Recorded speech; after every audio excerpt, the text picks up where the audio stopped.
Good morning, good afternoon, or good evening to our distinguished audience today. Welcome to the launch event of the gLOCAL Evaluation Week 2024, titled Rethinking Evaluation and Driving Transformative Change. I am Claudia Olavarría. I'm the coordinator of gLOCAL, and I will be your facilitator during this event. Please be aware that simultaneous translation to French, Portuguese, and Spanish is available for you. So please click on the interpretation button to activate it and follow the instructions that you can see on this slide. We want to know a little bit more about you, so please share your name, your organization, and the country you are connecting from in the chat. And our lunch event today will start with a warm welcome from IEG and GEI, followed by a space to listen to 6 inspiring women and evaluation leaders that will be your panelists this day. Please write your questions and comments in the chat, and we will answer some of them in the last section of the event. This is enough from me, so now I will pass the floor to Lily Chu, the Director of Strategy and Operations at IEG, followed by our own Patrizia Cocca, the Communication and Knowledge Management Lead at GEI, to welcome you today. So, dear Lily, the floor is yours. Hello, welcome to gLOCAL. Thank you so much for joining all of us today. We're very proud of this event. It's organized by the Global Evaluation Initiative, and every year we have thousands of M&E professionals joining us, and this allows a knowledge exchange which really helps inspire IEG's work. You know, this has become a complicated time of development. There's progress towards a sustainable future has been hindered by crises, climate change, poverty, inequality, violence, and conflict. And there's a growing consensus on the need for change. And within the global evaluation community, there's been an increasing discussion on how evaluators can contribute to this change. And this is really a difficult time for evaluation because many of the governments and donors and NGOs, they're very short on funds. So there's a lot of pressure to say, show us what you're doing, show us your impact. So the evaluation of community is more and more important because we have to demonstrate to donors how best to use their money. Where are they more effective? What works, what doesn't? So when we talk about transformational change, we're talking about really deep systemic and sustainable change. And really, this requires evaluators and donors and governments and NGOs to really rethink how we can take, our limited resources and really make that deep change. So today we're here to kickstart these reflections. We have a fantastic panel today, and we have today 6 talented and prestigious female evaluators who will contribute to transformational change from their own working space. We're really thrilled to have such a great panel, and I really want to thank panelists, the moderators, and everyone who's joining us, because this is going to be a great discussion. So thank you so much. And I'm going to turn it over to Patrizia. Thank you.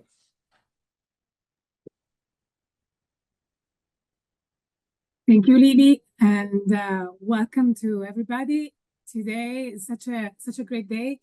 We are kickstarting the Global Evaluation Week 2024 that is going to have about 370 events across regions and sectors, and they have been hosted by over 270 organizers. So a big thank you to all the organizers, of course, that made this possible, to the CLEAR centers that have been working with us very closely to coordinate in the regions, to the global team and my colleagues that have been working relentlessly around the clock. And, gLOCAL is built on the generosity of giving your experience, giving what you learned from your work. And this is the generosity that comes not only from the organizer and the panelists that are here today and that they will be in the next events, but also from the generosity of you attending and being interested in sharing with us.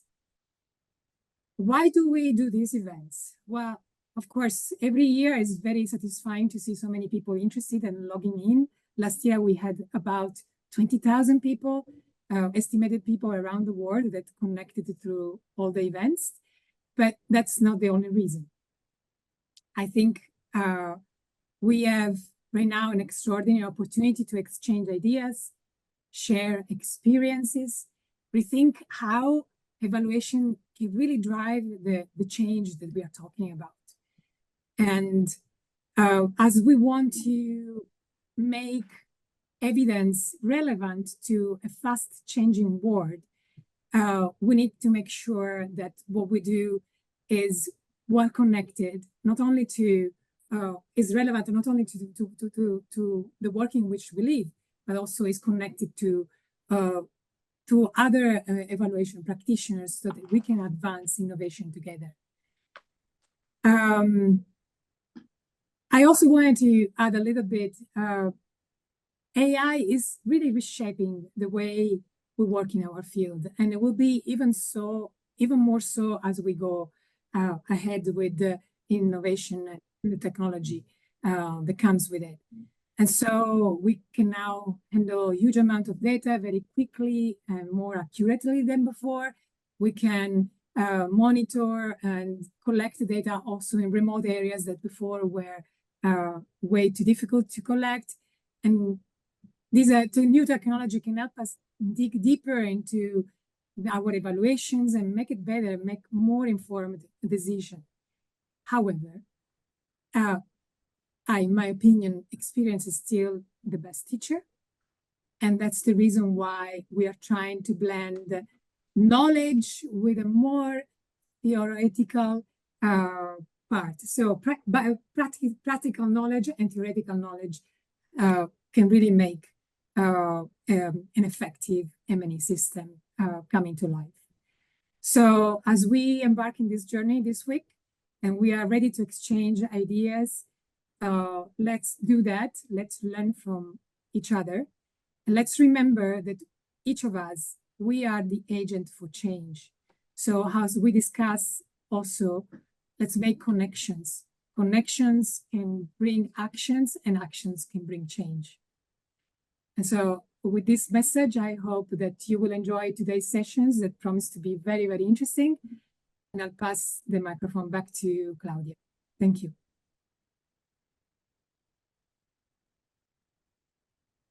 Many thanks, Patrizia. Many thanks, Lily, for this warm welcome and for this invitation to connect, to share, and to be agents of change. That's for sure the spirit of this week that we're kicking off today.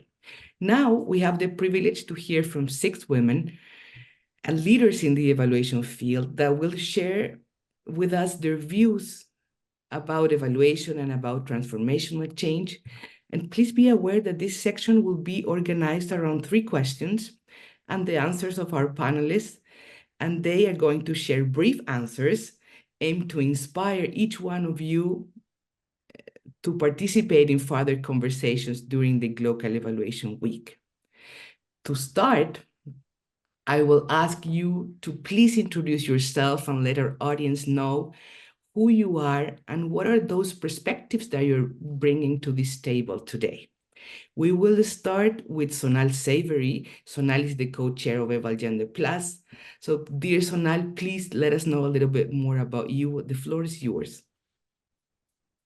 Thank you very much, Claudia. And to inform you, I'm speaking from a very, very hot India. And my name is, as mentioned, Sonal Zaveri, co-chair of EvalGender Plus. And what a great idea to talk about our personal journey. You know, our journeys as a transformative evaluator really starts with our lived realities.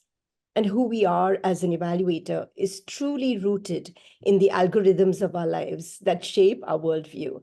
And it's really critical that we examine and self-reflect on what values do we bring as an evaluator. So I come from a family of freedom fighters in India's struggle of independence and very conscious of the oppressed and the oppressor. I also come from a land of huge diversity, complex histories, and microcultures. And I consider myself as privileged. I got a great education, both in India and abroad. And my alma mater in India gave me a solid grounding in community mobilization, working with the most vulnerable, to work with and not for the community and to learn from them.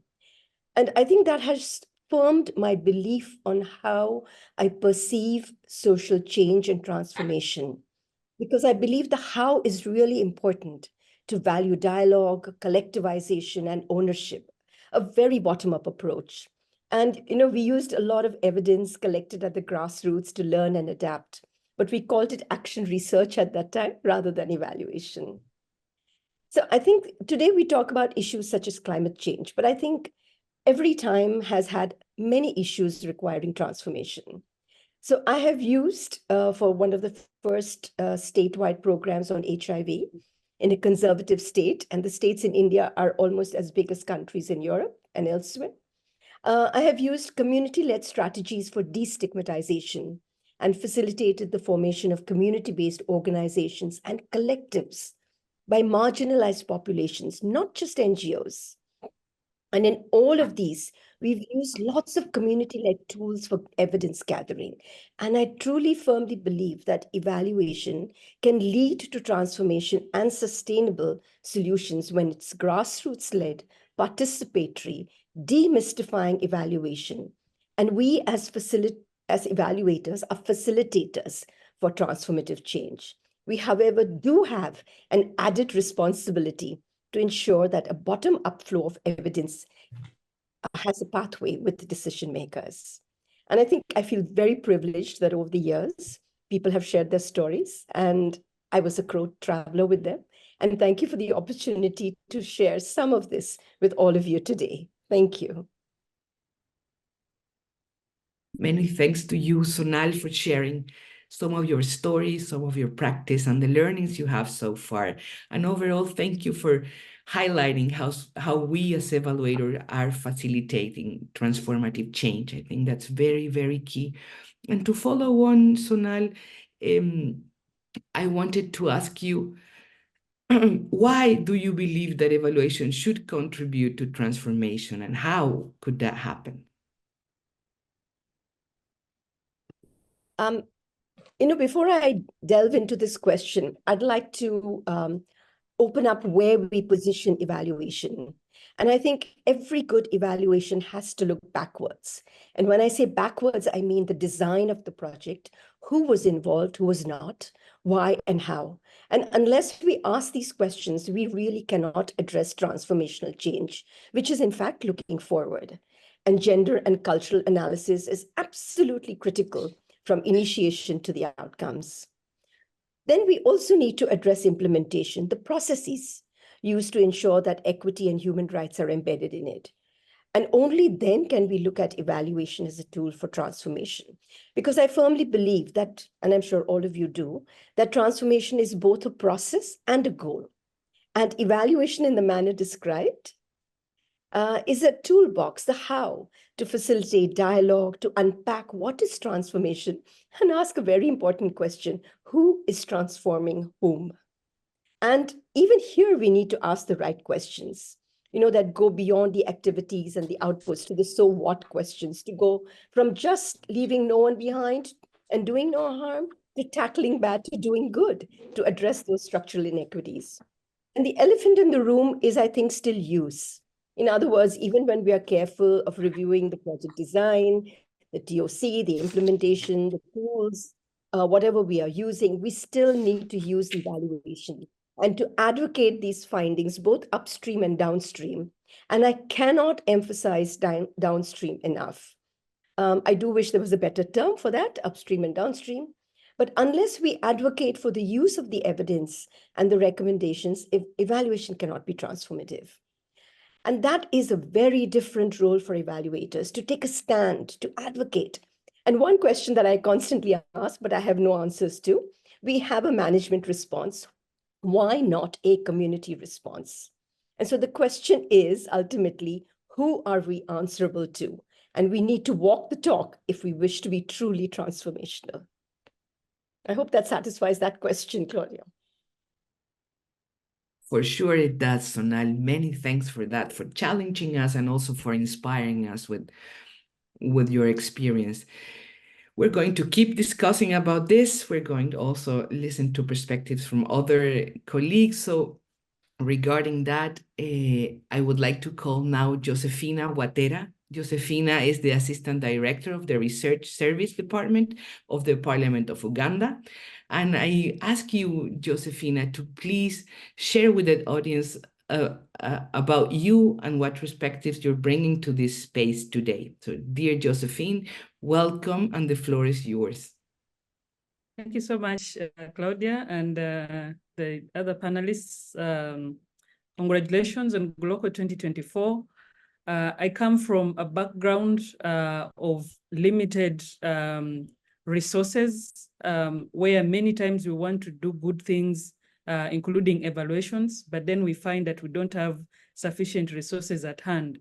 And so I try to be very conscious that when the little that we need to use in other things has been put in evaluation, that it will only be, necessary for us to see these evaluations actually causing change and leading to transformation. And at the heart of transformation is surely the people. So I believe that at the center of all that we do in whatever that wakes us up in the morning, whatever aspires us to do whatever we do in every day of our life is people.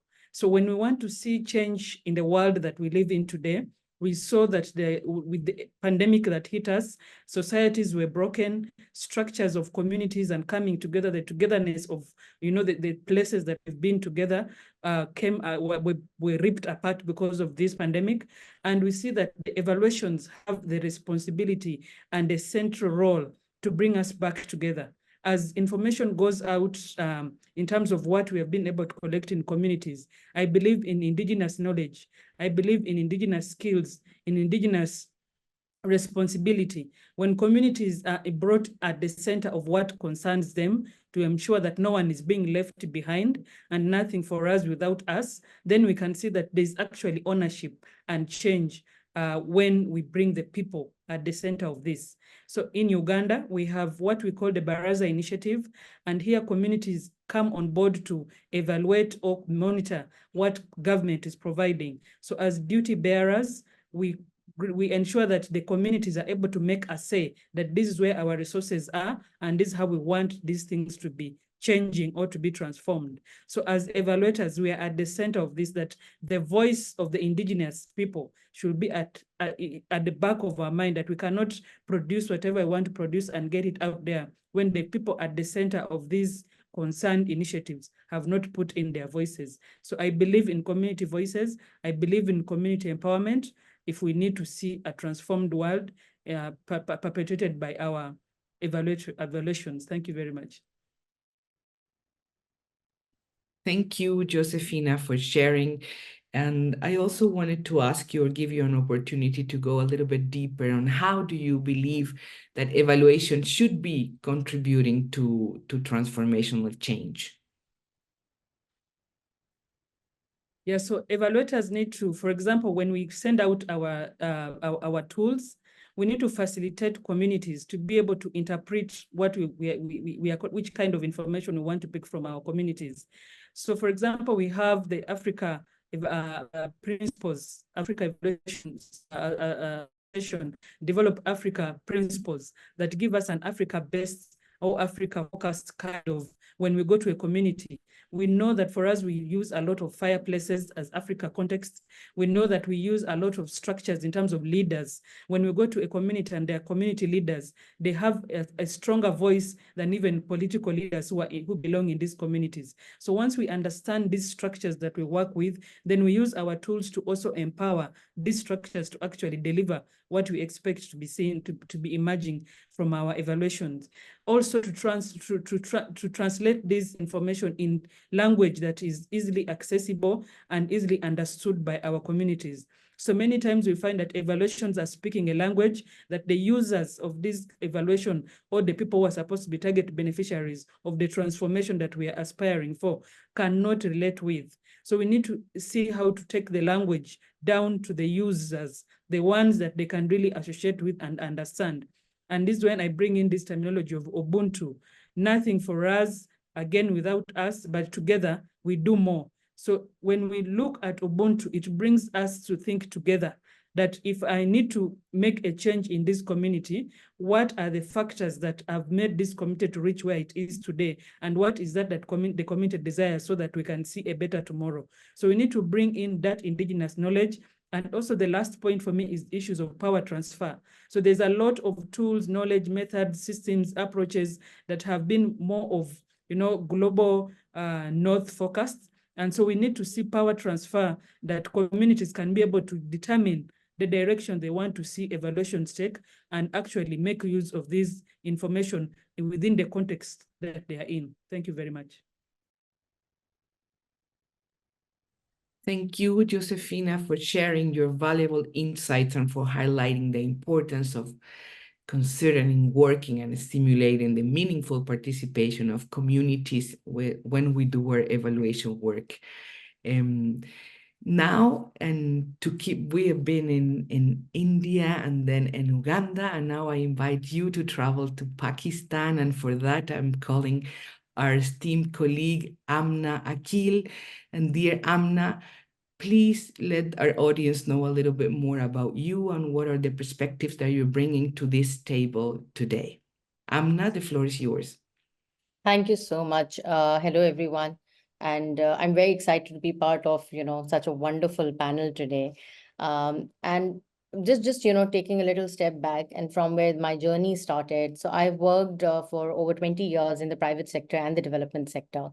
And I was very lucky to be even part of, certain initiatives which dealt with engaging with data and using the insights from data and making transformation at system levels.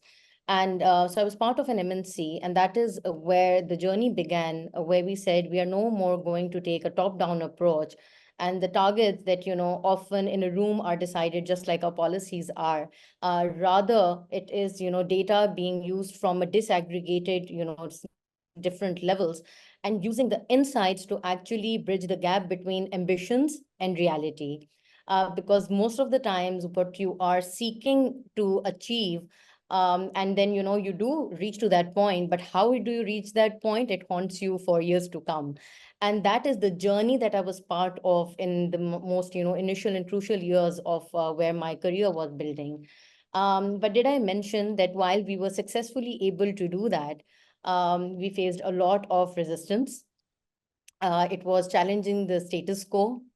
Did I mention to forget that I was part of a team of 3 women in, an environment of 200 men?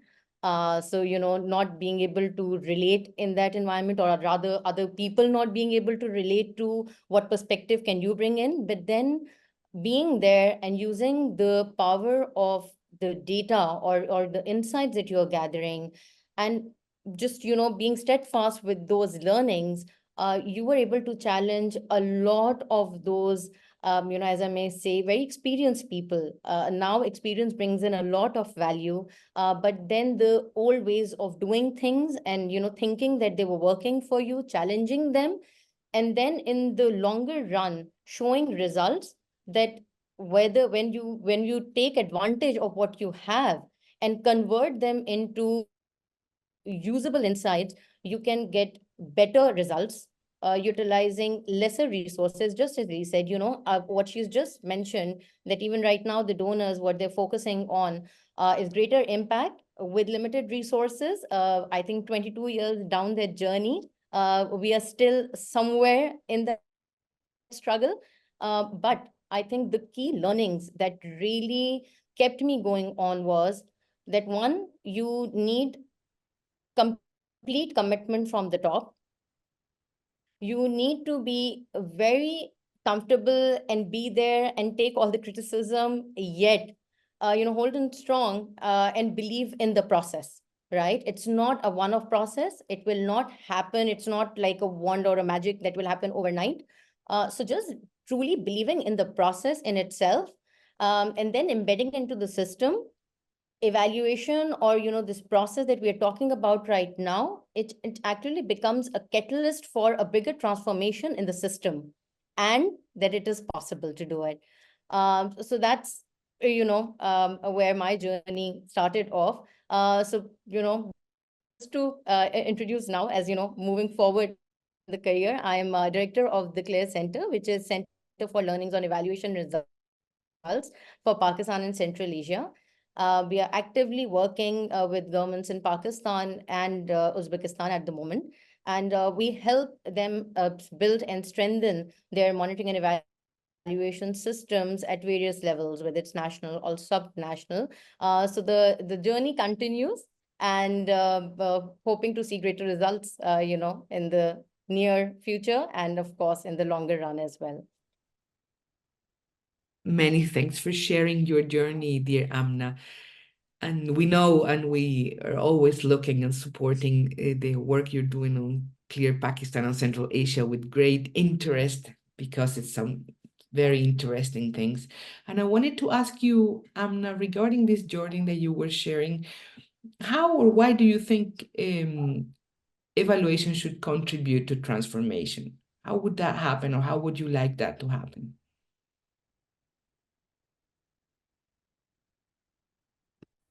Right. So I would just, join the dots there. And when I said that, transformation, when you're talking about transformation and evaluation, it's actually transformation of a larger system through evaluations that you're looking at. And, the regions that specifically we work with, evaluation is still, kind of, synonymously used as accountability. So there's a fear, and that is why you don't delve into looking beyond that. Whereas transformation starts when you start believing that the evaluations or the process that you are committed to will give you learnings, which, if embedded and if utilized, will give you better results and impacts. Even right now, when we're talking about transformation, as I said, these are smaller steps that I believe in. So and again, as Sonal also mentioned, that it has to be part from the get-go. It can't be an afterthought, right? So it has to start from whether you're thinking of a policy, a process, a project, and it can't any longer be siloed. So you have to think in a more larger context with, the advent of climate-related issues, gender, and many other, as we go along and we recognize those.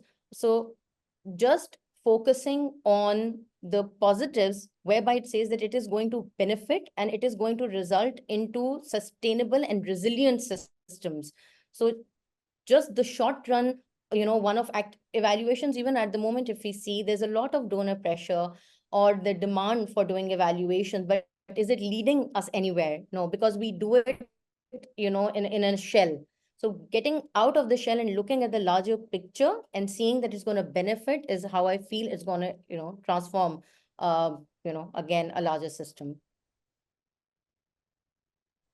Thank you very much, dear Amna, for your valuable reflections and for sharing this need to look at the systems and value the processes and start doing things step by step in order to make to facilitate or to habilitate transformative change. Thank you very much for sharing. And now I would like to invite you to travel to Colombia. And for that, we're going to switch to Spanish. So if you have not yet, please activate your interpretation, because we're going to do this section in Spanish. And in order to do that, you have to press the button of interpretation and select the language, the language that you speak, in this case, English for those English speakers. So with this said, me paso al español para dar la bienvenida a mi colega Adriana Anacona. Adriana es una mujer yanakuna, evaluadora y profesora en la Universidad del Valle en Colombia.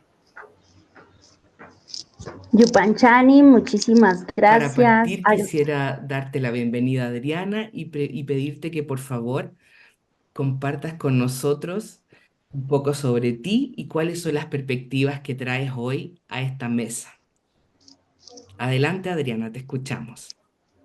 Yupanchani, muchísimas gracias por el espacio.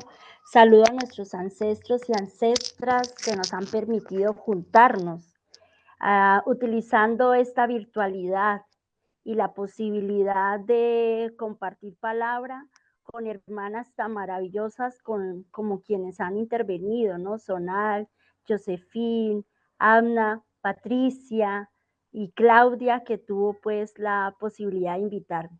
Sin duda, cuando este espacio de la semana de evaluación sitúa esta primer círculo de palabra que se refiere a repensar la evaluación, impulsando un cambio transformador, pues sin duda yo me ubico desde mi lugar de enunciación. Y mi lugar de enunciación no es solamente como una mujer indígena, sino también como una mujer que ha tenido la oportunidad, con mucho esfuerzo, de formarse con diferentes personas, entre ellas personas comunitarias y personas de la academia y personas que evalúan en el campo de políticas públicas. Muchas están hoy aquí y las honro de corazón. Y parto de 4 elementos importantes cuando me preguntan ¿quién soy? Porque yo no soy sola, yo soy elemento importante de mi comunidad en el sentido de poder comprender que hay que construir conocimiento con y desde lo comunitario. Yo creo que eso es un reto no solamente político, metodológico, sino también epistemológico. Y creo que respetando a las hermanas que lo han referido, yo creo, y lo he planteado en diferentes espacios, que ya no hay que pensar en dar voz, sino en tener mayor escucha. Y yo creo que la escucha empieza por reconocer nuestras propias historias y nuestro compromiso en torno a qué se evalúa y cómo se evalúa. Y allí nuestro campo, entender que las políticas públicas, más que un instrumento de toma de decisión, de administración, es también lo que nos permite tener dignidad, dignidad a los sujetos y justicia.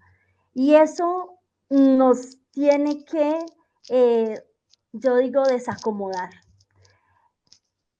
Hablo desde el privilegio de haber pasado por una universidad, del privilegio de estar hoy día en esta red global, pero también hablo desde el sentir que me compromete como académica y como yo digo humildemente científica, entender que las políticas públicas como la respuesta que los estados brindan y que la labor del evaluador o evaluadora es no solamente promover una participación ciudadana, sino entender que ahí hay un sujeto, como diría la teoría, ¿no? Un sujeto agencia, o como diríamos desde Montes de María, aquí en Colombia, que Fassborda lo citaba muy bien, un sujeto sentipensante, es decir, sujetos que somos capaces de sentir, pensar y actuar.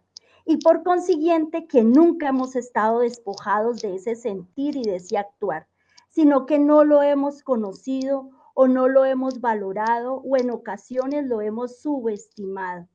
Las comunidades, yo soy de un país que a pesar de haber firmado 7 acuerdos de paz, aún se mantiene en la perversidad de la guerra. Y no podríamos existir hoy día, yo no podría estar frente a su pantalla si las comunidades no estuvieran organizadas y no reexistieran frente a esas violencias que no son solamente estructurales, es decir, no son solamente alrededor de la carencia del agua o de la educación o de la vida misma, sino también sobrevivir frente a las violencias directas, la criminalización de la protesta, la criminalización que existe frente a nuestras demandas, pero sobre todo también frente a las violencias culturales, frente a ese racismo y ese clasismo que en mi país, y yo estoy segura que muchos de ustedes, se sigue perpetuando. Entonces, por eso yo creo que cuando ustedes me preguntan quién soy precisamente una evaluadora que está confiando en que hay que aprender de esas comunidades que han resistido y que han generado otro tipo de modelos de construir acciones para existir. Y su existencia ha garantizado la pervivencia y la salvaguarda cultural y también del planeta a propósito del cambio climático. Por consiguiente, yo creo que hay que pensar en cuál es el poder transformador de los sujetos, porque yo no sé si ustedes en otro idioma me van a entender la palabra rayo, pero yo genero ruido, genero mucho ruido en esa actitud de arriba hacia abajo. Yo creo que hay que ponerse, es qué hemos aprendido nosotros desde las estructuras que queremos cuestionar. Por eso, Claudia, yo sé por el tiempo, pero creo que cuando ustedes me preguntan, es reconocer esa capacidad y acción transformadora que ya se viene haciendo.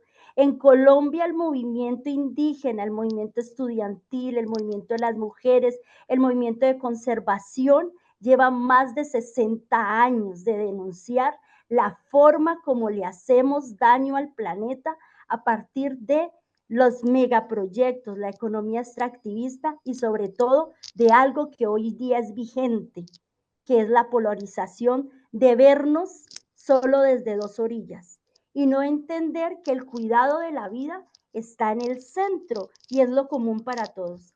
Yo creo que eso, Claudia, en el primer momento era lo que quería compartir en este circular de la palabra o palabreo global, mundial, virtual.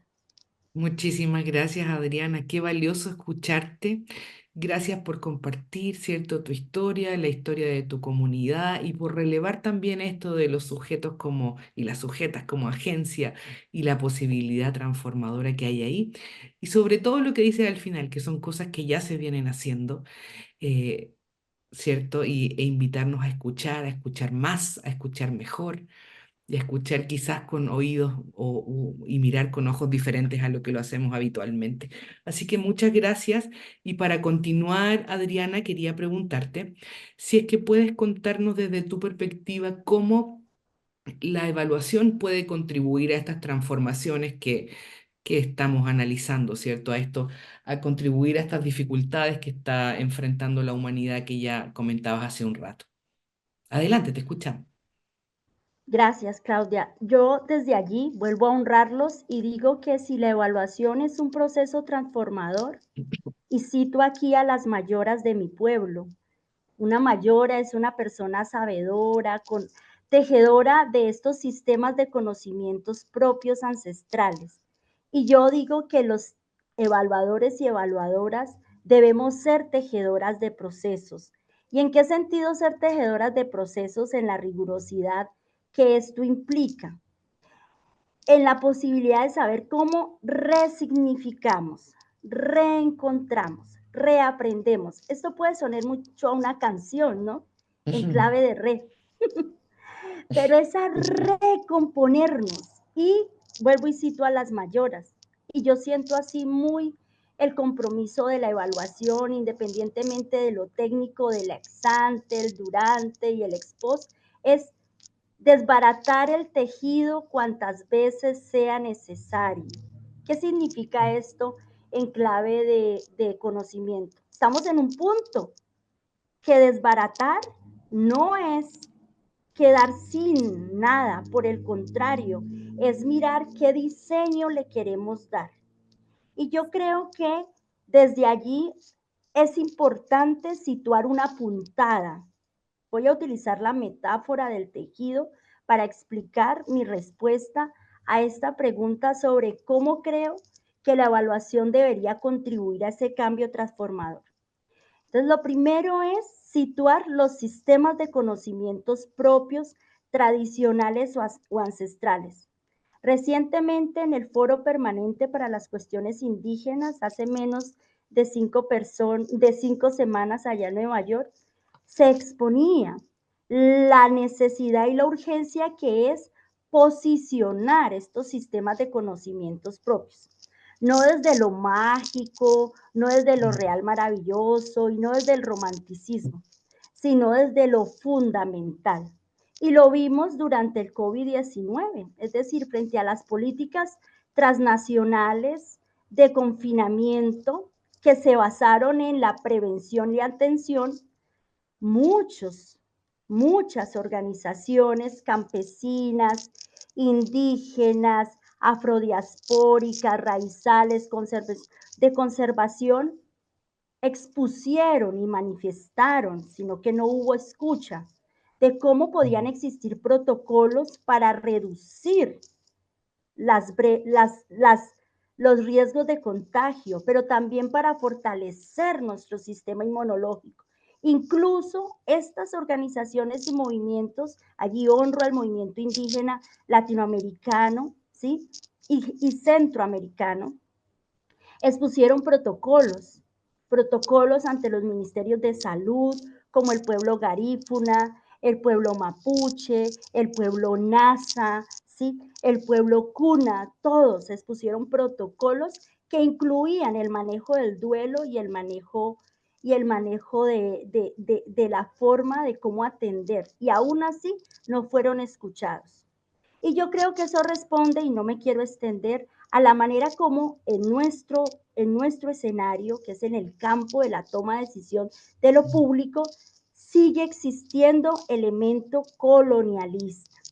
Es decir, nos negamos a reconocer esos sistemas de conocimientos propios, pero sobre todo a no querer dar otra puntada, que es cuestionar esa forma de naturalizar a través incluso de la norma o de los dispositivos normativos o narrativos, la naturalización de la negación de esos saberes. Y eso también nos interpela en el campo de la evaluación. Con esto quiero decir que para responder esta pregunta es necesario decir que el campo de la evaluación no es ajeno a esa colonialidad, es decir, a esa forma de naturalizar el desconocimiento y la negación del conocimiento de los otros. Por consiguiente, yo creo que implica situar diferentes formas de pensamiento, y decía que en clave de reconocer, y de esa manera quizás comprender un poco de qué se trata esto de lo decolonial. Quisiera dejar allí porque sé que eso también genera mucho ruido. Muchísimas gracias, Adriana, por desafiarnos y por nuevamente destacar la importancia de los sistemas de conocimiento, ¿cierto? Ancestrales, indígenas, y poder ponerlos en este espacio de conversación, que es un tremendo insumo para, como desafío a la propia práctica de quienes evaluamos en distintos contextos. Así que muchas gracias. Now I will switch back to English. And thanking Adriana for a great contribution, I would like to invite you all to meet Ana Erika Lareza. Ana Erika is a young evaluator from the Philippines. She is a very inspiring colleague and friend of mine, so I would love to welcome her and ask you, Ana Erika, to please share with our audience a little bit more about you so we can know what perspectives you're bringing to this table. Please, Ana Erika, the microphone is yours. Okay, thanks. Thanks, Claudia. So yeah, as Claudia mentioned, good evening from Philippines. I am a young and emerging evaluator, in short, YEE. So that what YEE means. Young may be a bit questionable. I'm bordering, but I am definitely an emerging evaluator. And if I may share, like how my journey started, I am an environmental science graduate, which is in itself, just like evaluation, is an interdisciplinary field. So as early on, I have been exposed to that kind of critical way of thinking, of, looking at multiple perspectives from multiple fields and merging them together into something a bit more useful. So but I've also had the privilege of being a student volunteer, being a student leader.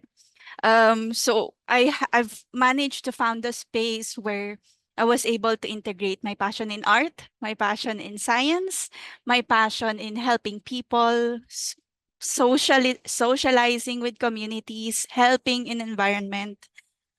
So in a very early stage in my life, I've already been an advocate, an activist in that sense. And so as a young person, I've been privileged enough to be as empowered as I can be. I've been privileged enough to have my capacities built as a leader, as a communicator, as a researcher. And I hope it doesn't sound so arrogant, but it also takes a while for me to feel empowered enough to say that about myself, right? And not everyone can say that. And I'm proud that I'm able to say that. It takes a lot to feel that empowered to admit that about oneself. And, talking about privilege, I know that I owe all of these in a very good enabling environment that provided me the space to build my skills, and also, fortunately, the space to practice those skills and hone them further. So, Nick, sometimes it also surprises me now that I am also a volunteer and an activist here in our community, evaluation community. It still surprises me to realize that some of the things that I do, in my perspective, is something that I was doing just for fun when I was in college. I know how privileged I am in that sense, and I owe it to that enabling environment. And one thing I want to tell everyone in this space is that the potential that I have, my skills at the moment, that potential is present to every young person. Every young person. And I've been very, very privileged to meet so many young people who's the same boat as I am. And if it's not obvious, that's why I advocate for young and emerging evaluators, for young people's meaningful engagement in evaluation. I advocate for them to feel more empowered. I advocate for them to have stronger ownership in evaluation processes. So that's a little bit about me, Claudia. Many thanks, dear Anna, for sharing your journey, for sharing your passion and your enthusiasm, and with yours, sharing also what other young colleagues have to offer to this field and to the world at the end. And Erika, and how do you dream that evaluation could contribute to transformation or transformational change? Please share with us. Okay, I'll share this in the most millennial, a bit bordering Gen Z way that I could by telling a love story, my love story with evaluation. So I fell in love with evaluation in my very first evaluation conference, which I'm privileged enough to join in Hanoi, Vietnam, November 2017. I remember very, very, very specifically. And it was very unique. As a researcher, I've always been told that science, the academy is very cutthroat. There's no mistakes. You can't make any mistakes. Any mistakes that you make is very fatal for your career. So imagine how easy it was for me to fall in love when I was exposed to that kind of culture, the forward-leaning attitude, the willingness for and openness for change. And despite I've checked, I was the youngest person in that room at that time. I was very much welcomed. I was empowered. I was this is still the wildest. I'm not sure if my colleagues at that time were just simply having fun, but for some reason, I keep telling this story, but Florence Etta is in this audience. Florence Etta gave up her speaker seat for me to take her seat and tell my version, my story of my involvement in that space. So I know firsthand evaluation has that power, has that tool to create that kind of culture, to continuously foster an environment that foster an environment for transformation for a better future. And as a young person, passionate as I am, aside from that, I've seen how powerful it is. It's almost been almost 7 years now since then. And it's coming from that situation where I was the only young person in the room. We've moved into a space where I am in a panel with some of the young people. I've also been in spaces where young people have taken leadership roles here in our space, in evaluation community, to make that change so fast. So fast. That societal change so fast just says a lot about the potential of evaluation.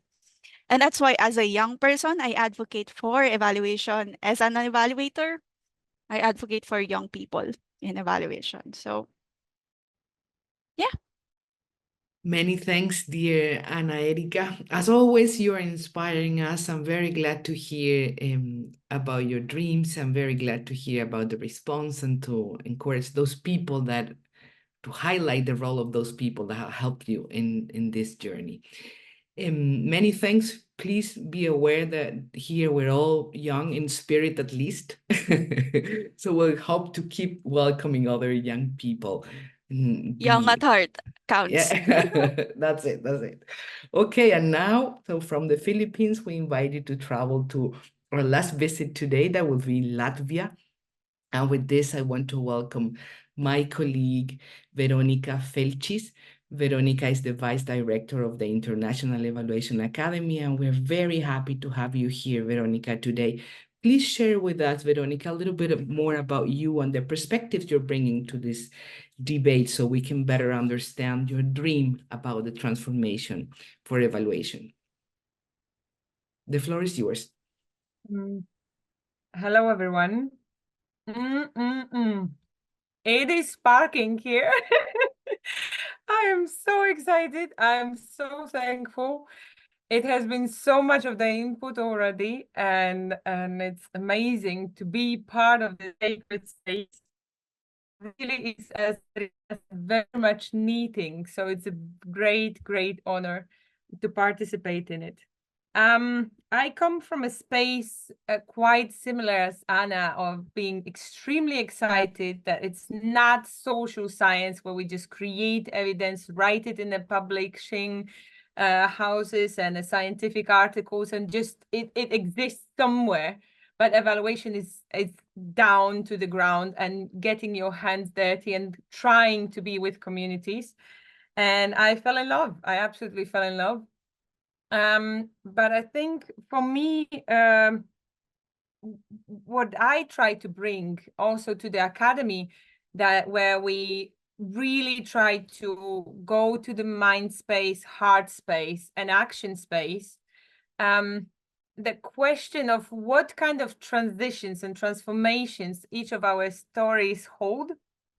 And I think in this space particularly, I would love to share 2 transformations of my life, because Claudia, in our practice session, asked us to speak from the heart and not from our academic the titles. So I think I wanted to share that one of the transformation stories that taught me a lot is the birth of my 4 kids, which was amazing learning curve. And I think much too little of that transformation through care for others, where we birth or raise kids or struggle to become a parent or care for anyone else. And I think a lot of that care work, women care around the world, is something that we apply standards and criteria that we not applying in our profession enough.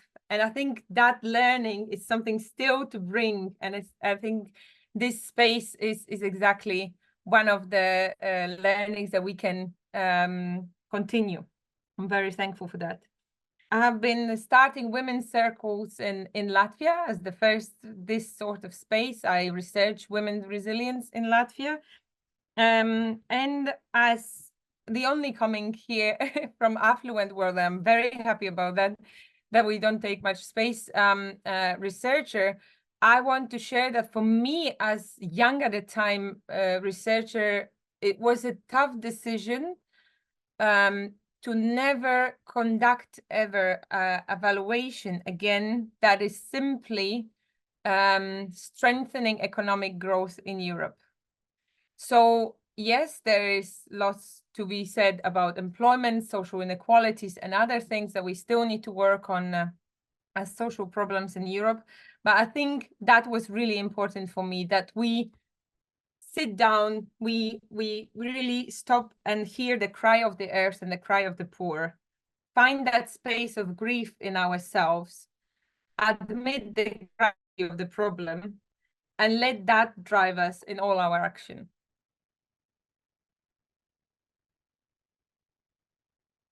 Thank you very much for sharing this, Weronica. And I cannot more relate anymore. I can't relate anymore to your story and your dreams and what a shape who you are now. So with this said, I wanted to ask you to please share with us what is your dream, or how do you see that transformation, that evaluation, can input transformation? How should evaluation be contributed to this transformational change? Please go ahead. Yeah, I think very often we in the International Evaluation Academy try to speak about environmental crisis and understand how much it's already not only a future scenario, but it's actually semi-dystopian presence of many parts of the world where we speak about famines, conflicts, mass migration, and so on.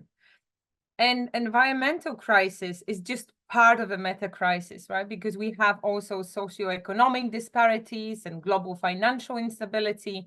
Eventually, with all amazing AI advancement, but we also risk breakdown in social cohesion, which will pose a formidable barrier to implementing any major social or environmental reforms. But what I think is extremely important here is to understand that the meta crisis is not the problem. The problem, in my understanding, is truly our relationship with energy around the world, with resources that we use and overuse and extract and abuse, and eventually the relationship we build with everything around us, including humans.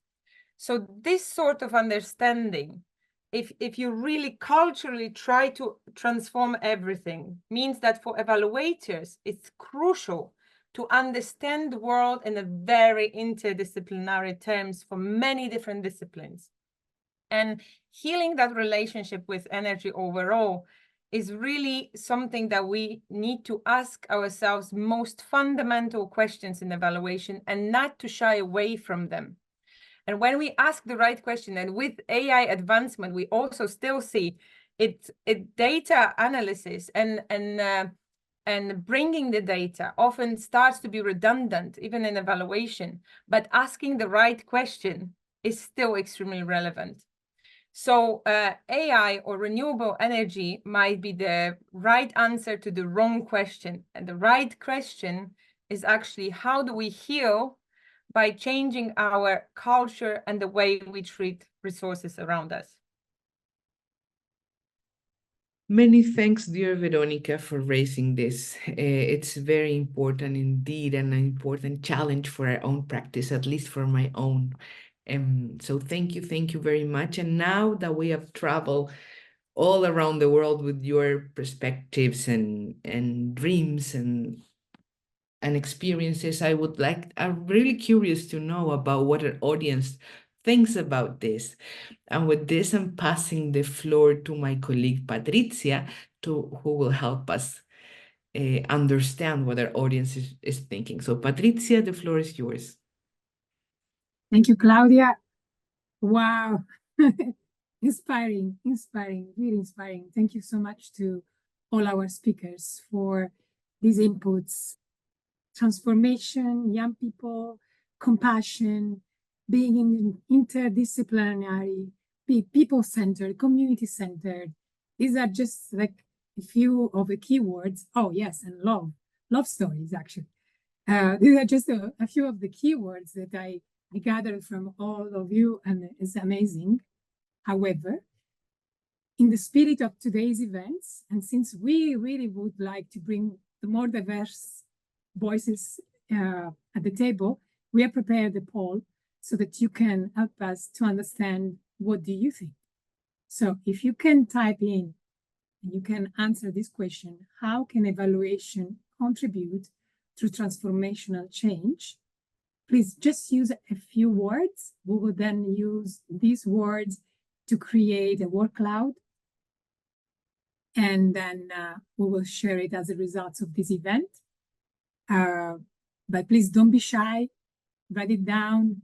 And then we will really like to see if what we say today has resonated with you and resonates with what you are used to in your practice. So I see that, okay, answers are coming in. So we will leave these on for a little bit. And in the meantime, I also wanted to say how much I am enjoying this discussion because as Weronica said at the last, yes, sometimes we focus very much on methods and processes and tools, and we forget for whom this transformation, like what we want to transform, for whom we want to transform, and then what are the questions that we need to ask ourselves. So let's see, we have 75, let's say at least we can make it to 100. I don't want to close the poll yet. Oh, also another announcement. If you have questions for the speakers, I saw many people raising their hands. We can't really interrupt the flow of the event, but please, if you have questions, put it in the chat, in the QA. At the end, we will try to answer as many as possible. And we are trying to also be inspired by your questions for future events and blogs that we're going to write. So if you have any of that in the chat, and we will try to address it later or after the event.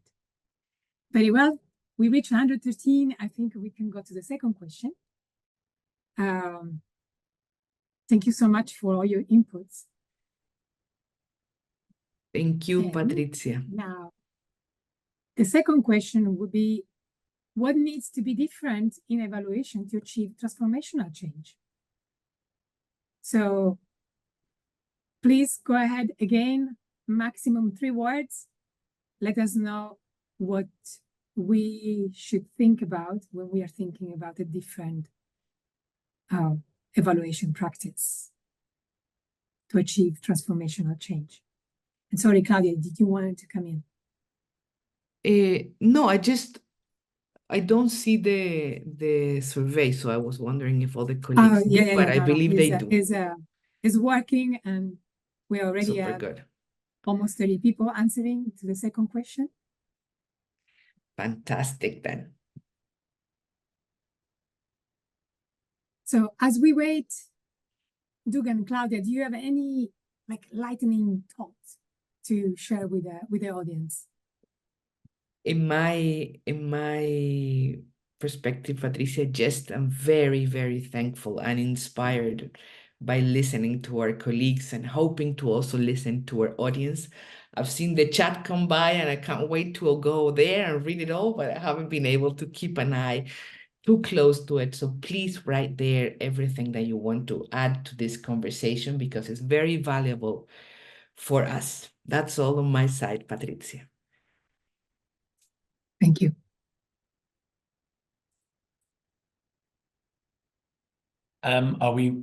Hi, everybody. My name's Dugan. I'm the program manager of the GEI. We're waiting for the results. Is that right? Yes, we already reached 100, but yeah, super if good. you have any insights to share now, please go ahead. I mean, I'm wondering for the audience, you know, we made a very deliberate choice to have a women-only panel, and I'm wondering if people think that the panel has anything special about it because of that, and if we can start to name some of the added extra that a women-only panel brings. I think it would be great to get a sense of what that additionality looks like. Because I, as somebody who aspires to be a feminist, thinks that when women lead, we get a better quality of leadership. But is that true? And is that the case in the evaluation space? And let's start thinking about what that special ingredient is and how we can make it more broadly a characteristic of the evaluation space. Very well said. Thank you, Dugan. Yes, please let us know how we are doing and in the chat. But now we close the polls. Thank you. We will analyze these results. You will have another opportunity to come back just after the second round of questions to our speakers. Thank you. Claudia, back to you. Thank you very much, Patrizia and Dugan. And please answer that question because we are very interested in knowing your impressions about it. Well, we have discussed about the role that evaluation can and should have to input transformational change. But as we all know, and as our panelists have mentioned before, this requires some action points on our side. We as evaluators need to do some things differently, or maybe there are some changes that need to be made in order to make this happen. So the next question, the next and last question that we will be asking our panels is, how do you believe that evaluation should transform itself in order to better input transformational change? What needs to be done differently? And with that, I'm passing the microphone to my colleague Sonal to please enlighten us with this. Sonal, the microphone is yours. Thanks, Claudia. And it's been lovely hearing everybody. And there's so much that, we share about our own journeys. And I think this question is really getting to the heart and soul of what we do. And it's a challenge to ourselves, asking ourselves and challenging ourselves. So I think when I think of that question, and I'm coming from the Global South, my first reaction is that most of the approaches in evaluation are from the Global North paradigm, and it's linked possibly to the development of evaluation as a profession itself, which is fine, except that we are now using it globally, and we only tweak the approaches for some adaptation, even when we know that our context, societies, our histories are completely different. And the other problem is that we too have been trained in these approaches and methodologies. And just look at all the capacity building that's being done. So we evaluators are a part of the problem too. So how are we even building capacities of young emerging evaluators in the Global South? Is it really different? I think it's almost extraordinary that we speak about PRA as a set of tools. And a lot of these have been developed and practiced in the Global South. Yet we relegate it to tools, but there is a whole philosophy, a worldview, and a value system behind it. So how do we address our cultural systems, social systems, natural systems that exist in the Global South? How do we interlock with them? And the other thought that comes to my mind is that even with the approaches that we do have in use, how serious are we about gender inequity? Either we talk of feminist evaluation or about all the rest. Why this dichotomy? Why this silo?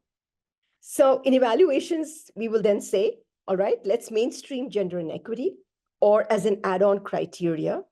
But I think when we mainstream, we actually dilute. And unless we talk about the power that's embedded in gender inequity, the imbalances, all that we are doing is really very cosmetic. So I had the opportunity to work on some of these evaluation approaches with like-minded colleagues. And we came up with UFE with a gender focus, OM plus, outcome mapping plus, to embed and not add on the gender lens. And so believing that unless we make gender outcomes explicit, we can't have change. Because, whether we like it or not, evaluations can actually reinforce power inequities, and it can also challenge them. So what do we choose? The other challenge that I feel is that how does the Global South contribute to this bottom-up theory building? For approaches that are contextual and meaningful. And we heard, Josephine talking about Made in Africa. We've had local wisdom in South Asia, some similar discussions in Latin America and other parts of the world. But we really need to start talking seriously about our ways, different ways of transformation, and bring it to the global agenda. And I think this discussion that we're having today with this panel is one step in that direction. And I'm really grateful for this opportunity to talk about some of the issues that are so passionate for me. Thanks, Claudia.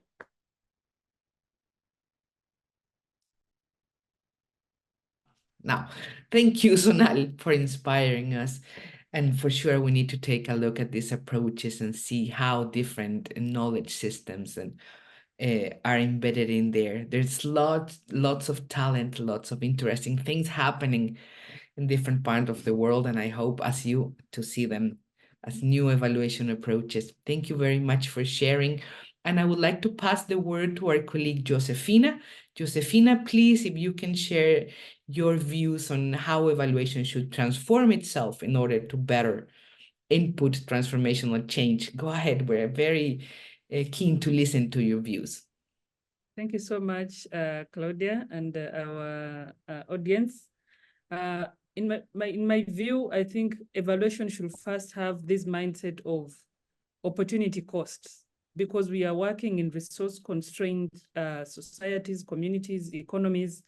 Every time an evaluator is handling evaluation or an organization, we should always have in our mind of what is the opportunity cost. Could this resource that is being put in the evaluation be used to build a hospital, to build a bridge, to build a road?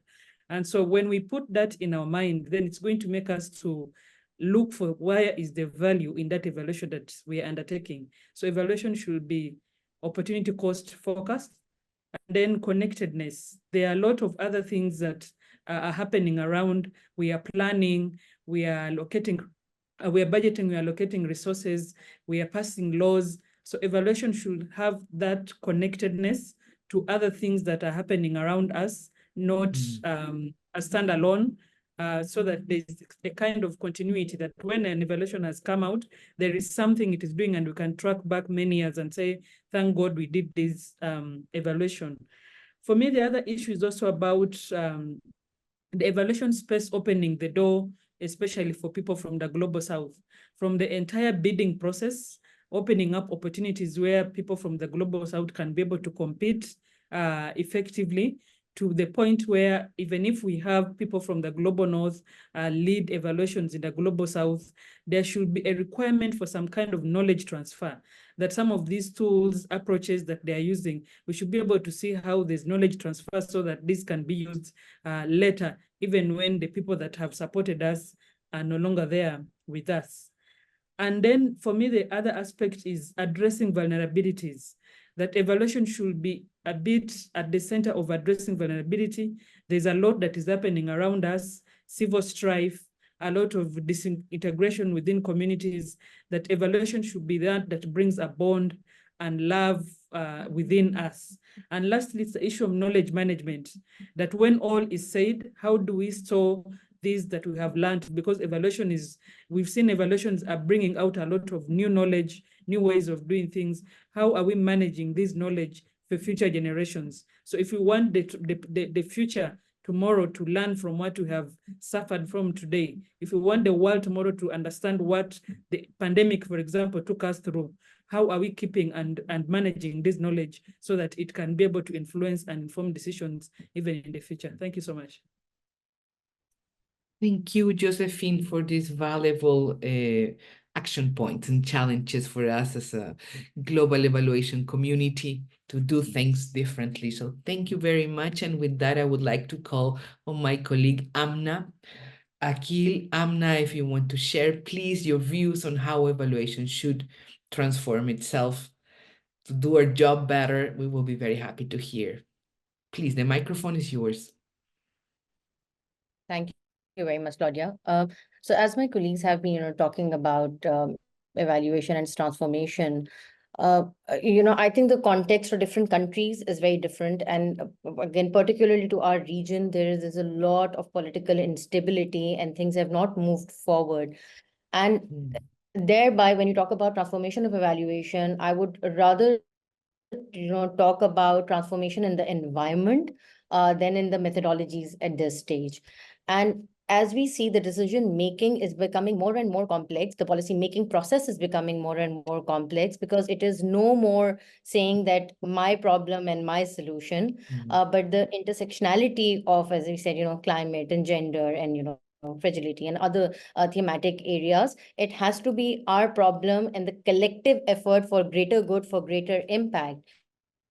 And for that, within our context, specifically from our experience, what we need to look at is map the stakeholders and look at their incentives. I was looking at the comments and somebody had mentioned political sensitivities. They will be there, right? So you can't go in as a standalone project or an initiative by saying that we're going to do evaluation, it's going to turn into great results, but rather how is it going to benefit all of us, right? So the incentives can be political, sometimes they can be personal, they can be financial, they can be at varied levels, but then the bigger question is that how do we all benefit from it, and look at the larger picture and then benefit the communities rather than our individual selves or the individual departments or the ministries. That can't happen alone. In Pakistan, when the floods came, it was not just about climate and floods. It was about thousands of pregnant women who were stuck there. So, you're talking about stunting problems, you're talking about maternal health, nutrition, and so many other issues. So evaluation has to start from that incentive alignment to create an enabling environment so that people are invested in the process. And then you move on to, next level of methodologies and system level definitions of evaluation. And what, Adriana, and, wonderful session there. But, when she said listening more, so listening more to the stakeholders involved in the policy making and involved in the evaluation process, as well as looking at the dissemination. Other colleague also mentioned that. And I think it's very important, because what we get out of evaluation, in order to bring that transformation, a lot of times in the evaluation community, the language that we use is very much that we are comfortable with, and people can't get the gist out of how can they utilize it better. So transforming that language into a language that your policy actors or others in the environment, or the parliamentarians or the communities, can actually understand to better utilize it. So my whole focus on transformation is still at the level when we call enabling environment, but I think that is a strong building block that you need to have to move forward. Thank you very much, Amna, for bringing that to this space. For sure, it is a very important condition for our work to be able to map properly those stakeholders or their incentives to be part and to address it in a proper way. So thank you very much for sharing.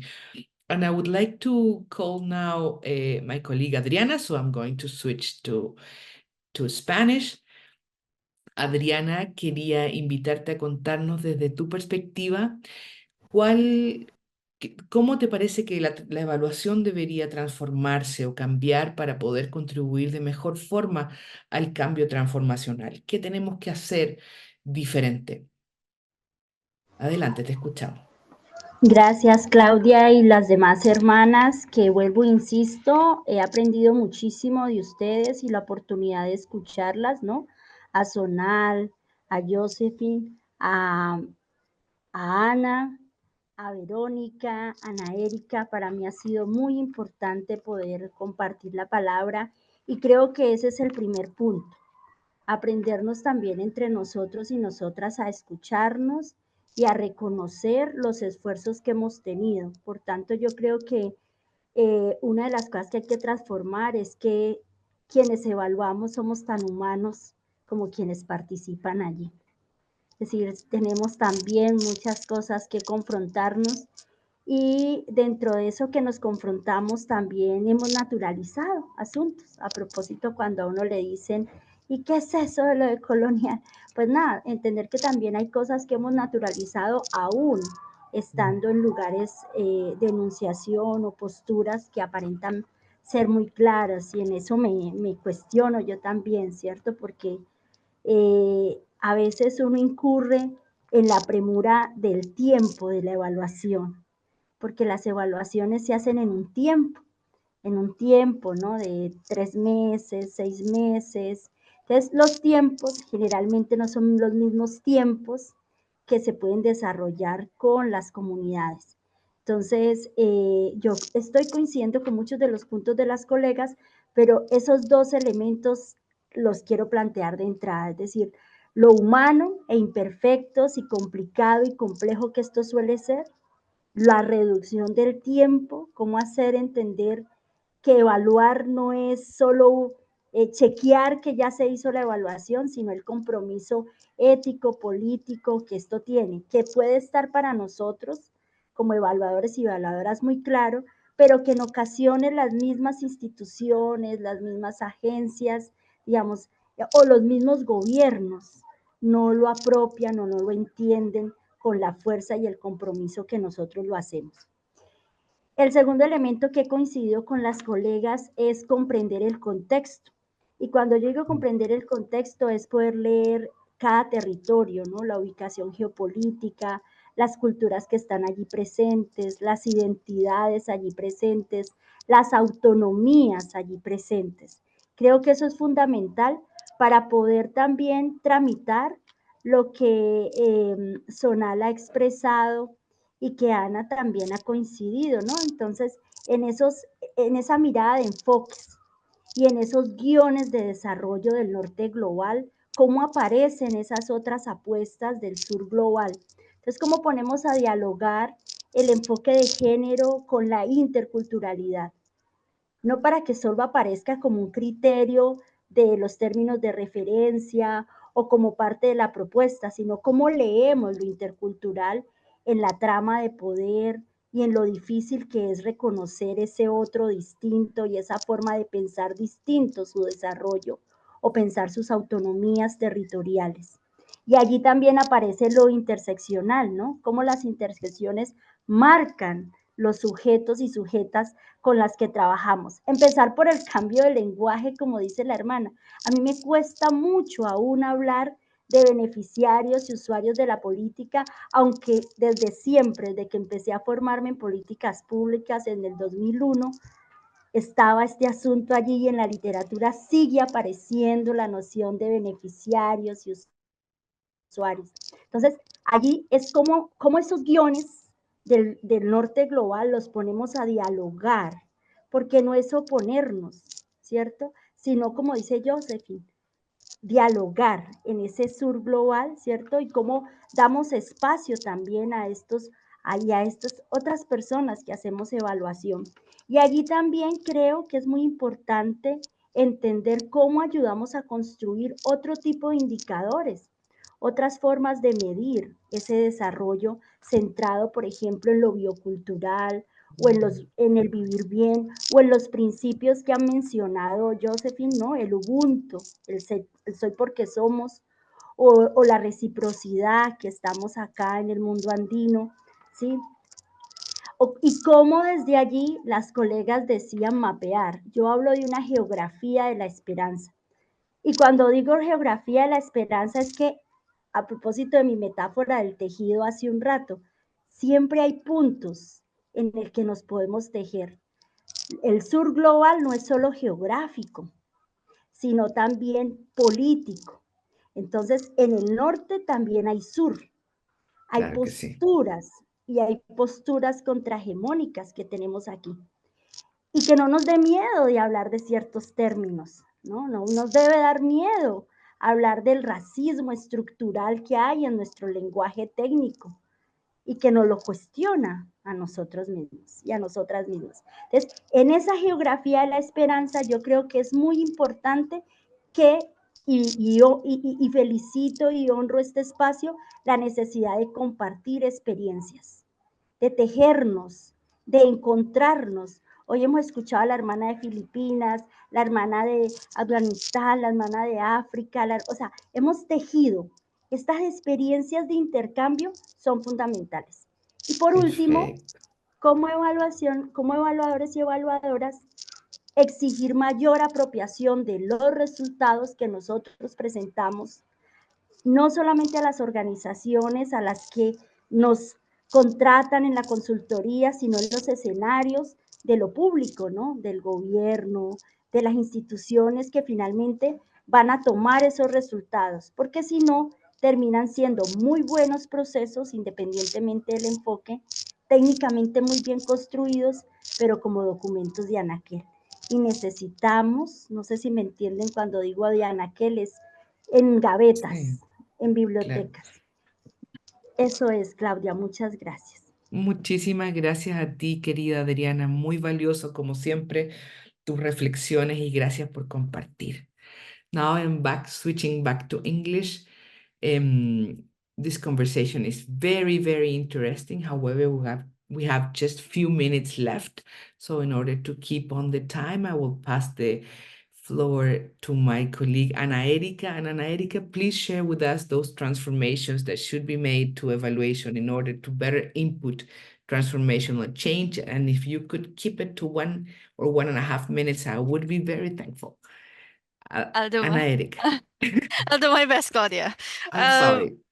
No worries. So definitely, like, from my perspective, just like being able to involve young people in evaluation is already transformational in itself.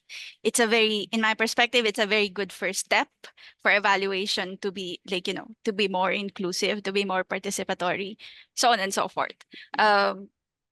In my head, it's one of the easiest ways for evaluation to take that change, right? Because like when you involve the young people, of course, those young people would also have different advocacy points, gender, environment, indigenous empowerment, and community engagement, so on and so forth.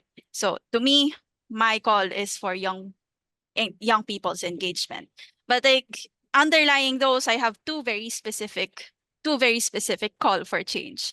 One is just to state that I have yet to have a very outside of the evaluation community with the people of my same age. I have yet to have a very good casual conversation about evaluation without the other party asking me what is evaluation. Oh. I have yet to have that. And it says a lot about what we have here in the community. And we must admit, we are in a bubble. And I agree with Adriana on that point. We need to make so much more noise about evaluation. No, all of us here know the potential of evaluation for its change. But it's simply not enough. As evaluators, what makes us stand out against other researchers is that we also advocate for our work. We advocate for it to be used. We advocate for our data and results to be read. We advocate for the reports to be read and data and results to be used in decision making. So we need to advocate for evaluation more. And even though we say we need to be unbiased and neutral, unfortunately, I have to tell you, as an evaluator, you're already advocating for something. So you need to make it louder. That's my perspective on that. Second point. Oh, sorry, like I'll make it fast. Second point, Go ahead, I know go ahead. I understand that there isn't a specific two thought flows when engaging young people in evaluation. One is that as evaluator advocate, young evaluator advocate, we always call for spaces and an enabling environment for us to grow into evaluation, right? And we demand decision makers and people at the top to create those spaces. And then the other flow is that for institutions, it is indeed resource intensive to accommodate that. It takes time to train people. It takes money to train them. And it's also time essentially is a costly resource in itself, money-wise even. So, Okay. I have to message young people. Yeah, I must say that you have to step up. And for institutions, I'm sorry, but you have no other choice but to do the first move. Because I have also yet to hear a young person say, I want to be evaluator, right? And if you compare between the resources that young people and institutions have money and resources, albeit limited. There's way to work around that. But for young people, what they have is time and passion, but they have the choice to bring those anywhere else aside from evaluation. So that's my thoughts to think about throughout the week. Sorry, Thank you Claudia. very much. Thank you very much, Erika, and overall for that call to keep thinking about that during the week. I do not want to leave anyone behind. as the principle of our work, so I will just pass the microphone to Weronica. In this last minute, please, Weronica, share your thoughts regarding how evaluation should be transformed, and then we can have the closing part of this meeting. Please, Weronica. I'm sorry about the time constraint. No worries. I think what we learned over last decade of evaluation conferences and webinars and so on is that we realized the problems of the meta crisis. We established shared understanding of it. We start speaking about the possible responses and unify the language and share understanding around the response. But we gather and establish motivation around response. What I feel evaluation is lacking to really be able to contribute to trajectory to transformation is that first acronym here is escape. We escape it because we are E, entitled, S, advocate for surety, which we don't have in those times anymore. C, for control. We sustain the myth that we are in control. A, we try to be autonomic, and it's not true that we can still sustain that. P, eternal progress, and E, exceptionalism of our group, that it won't touch us whatever the crisis is coming. So in return, I think we should be enacting transformation. E, for ecological nature-based vision. N, for nurturing marginalized voices. A, for adaptiveness and responding to feedbacks. C, community, collaborators, communication. Communication for transformation is far more important than innovation. And finally, T, for transformation, fidelity. Being bold and ambitious, because change is not the same as transformation. And if you look at the feminist and suffragette movement, it took a lot of risks and losses. So let's try, test, and keep on working. So here is to strong women. Let we know them, let we be them, and let we raise them. Thank you very much, my dear Weronica. What a set of recommendations. I believe you're an evaluator, and I'm very glad you could share that very tailored recommendations. We have had many very interesting questions. Unfortunately, we do not have time to answer them alive. We commit to you that we will be answering them afterwards using our social media, so you can all be aware, and invite you to keep the conversation going in the gLOCAL events. Myself, before I pass the floor to Dugan Fraser, who will be closing this event, I just want to express my enormous gratitude towards each one of the panelists for your generosity to share from the heart your views. It has been a beautiful, beautiful space, and I can't wait for gLOCAL to happen. So with this said, dear Dugan, please share your closing remarks with our audience, and the floor is yours. Thank you so much. And thank you so much to the panelists. And so thank you to everybody for the chat. The thing about the chat these days is that it's often absolutely mesmerizing. And so we do commit to sharing the chat with everybody. Just the one point I want to make is I just want to echo what Megan Kennedy-Chouani said in the chat, which is that transformation is not something that is needed in the developing world or the global south. Its transformation is something we need everywhere if we're going to meet the challenge of the future. Evaluation is practiced wildly differently in different institutions, multilateral development banks, bilateral development aid partners, country governments, non-profit organizations, donors, philanthropy, all do monitoring and evaluation. They share a commitment to using evidence to understand causality and results, but they do it differently. And what we're talking about is how they can do it differently and how that can transform the practice and how it can transform the thing that's being evaluated. And the best part is that this session is a start. It's not the end of a conversation. We beg you to please sign up for gLOCAL sessions, to have a look at the many, many topics that are going to be discussed over the next week. It's an opportunity for you to participate, to listen. Patrizia, are we going to share the slides that came out of the word cloud? Can I hand back to you? And can I invite everybody to please commit to signing up to a couple of a couple of the gLOCAL events. I want to thank the moderators. I want to thank the panelists. I want to thank the audience. This is how we understand evaluation can contribute to transformational change. And what is fascinating is that people are centering evidence, which I think is appropriate, but things like participation, inclusion, equity, and some of the things that I think we saw on the panel today, which I believe was rooted in the fact that it was a women-only panel. People are being able to be vulnerable, to be honest, to be sincere, and to tell their own personal stories. The GEI is committed to transformation. We have a number of events. You can see on the screen, many events happening all over the world over the next week. Thank you to you, Claudia. Thank you to Patrizia. And I'll end there. Thanks very much, everybody. I hope you have a great gLOCAL 2024. Bye-bye. Thanks, dear Dugan, and let's Thank you. see each other in gLOCAL. Thank you very much to everybody. And we will share the proceedings with all of you.